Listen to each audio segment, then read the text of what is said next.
Hello everybody and welcome back to my YouTube channel. Today I've got a great geography video for you all about the hydrological cycle or the water cycle.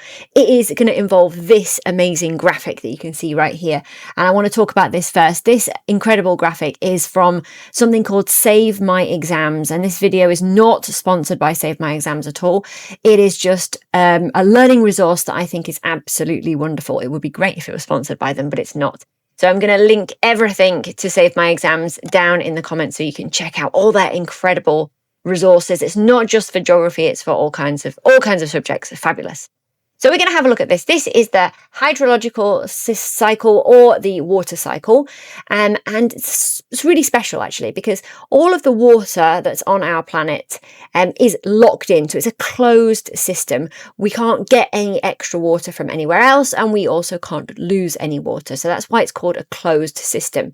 And the water cycles around this system in lots of different ways. So if we start at the sea here, the sea or the oceans, we can see down here on this great graphic that this is a store because it's in blue here. This is where a lot of the water is stored. Do you know how much or what percentage of the world's water is locked away in the sea? Do you know how much it is? It's around, you can have a little guess in the comments if you want.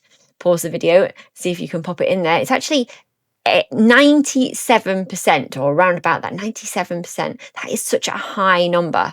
It is responsible for 86% of the world's evaporation of water. So all that evaporation that's happening when the sun heats up the water, those water particles, they change into a gas, they change into water vapor, and they start to rise. And most of that evaporation happens in the sea, which is quite amazing actually. I think it's something like 78% of precipitation that happens, of rain and hail and snow that falls, will actually fall directly in the sea as well.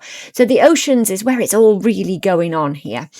So as I've said, when the sun heats up the water here, the water vapor, the gases, they rise as evaporation. And this is a transfer process. We can see here that Save My Exams have coloured this pink. This is to show that this is a transfer.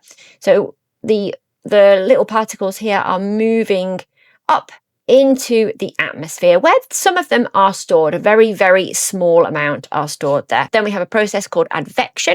This is the horizontal movement of those water particles across towards the land. And this is where they kind of condense and they turn essentially into clouds. So condensing is the opposite to evaporation. So it's when the water vapor is turning back into a liquid, and that happens into the clouds. And as the clouds move across the land, and they get bigger and they get fuller, and then once they arrive here kind of on mountain tops on this, precipitation happens. So this can be hail, water and snow, as I've said before, and it falls down. We can see here again that it is also a transfer. Now, once that falls, where does the water go? Well, some of it will be frozen. So some of it will be stored in snow caps or snow, glaciers as ice. Some of it will just be water, and the water will fall down onto the land. Now, some of that water will fall onto the leaves and the branches of trees. Some of it will stay there for a little while, and it might even be evaporated off there. So this is called evapotranspiration, when water, it goes back up into the air as water vapor off the leaves and the stems, the branches of trees. Okay, very small amount that happens with. Obviously that process is sped up, and evaporation is sped up depending on how windy it is or also how hot it is. That can affect the rate of evapotranspiration or evaporation. So for some of the raindrops then, they obviously aren't going to be caught by the leaves. They're going to land onto the land itself here. They might even kind of drip down the tree trunks, and they are going to be infiltrated. This infiltration is the process, the transfer of the water from the surface of the land into the soil. Okay, and it goes through the soil as throughflow. As that water is being infiltrated or going down as throughflow, some of the water will go through percolation. Percolation is where the movement of the water goes not through the soil, but through the rock itself.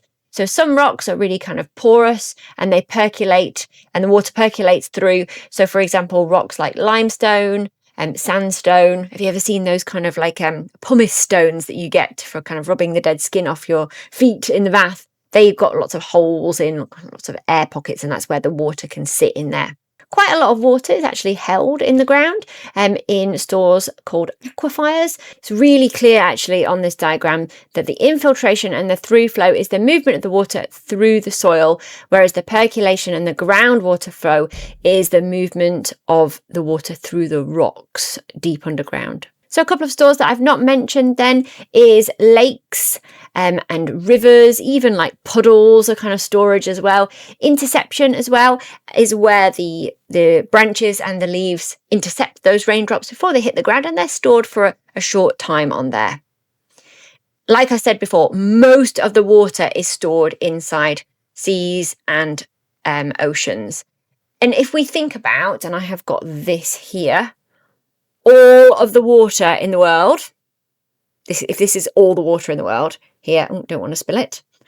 And I have got here my trusty Calpol syringe. No one should be without a Calpol syringe.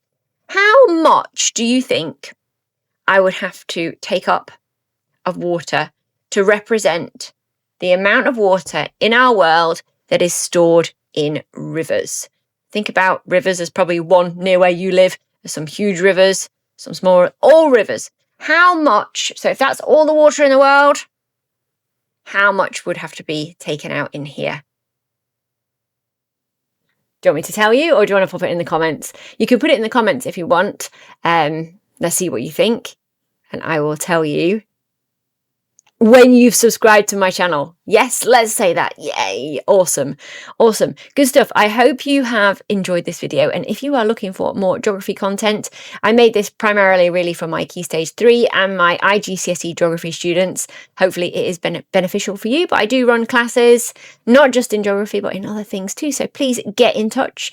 All the links to everything, including fabulous Save My Exams, is in the description below. Thank you for watching and see you next time. Bye.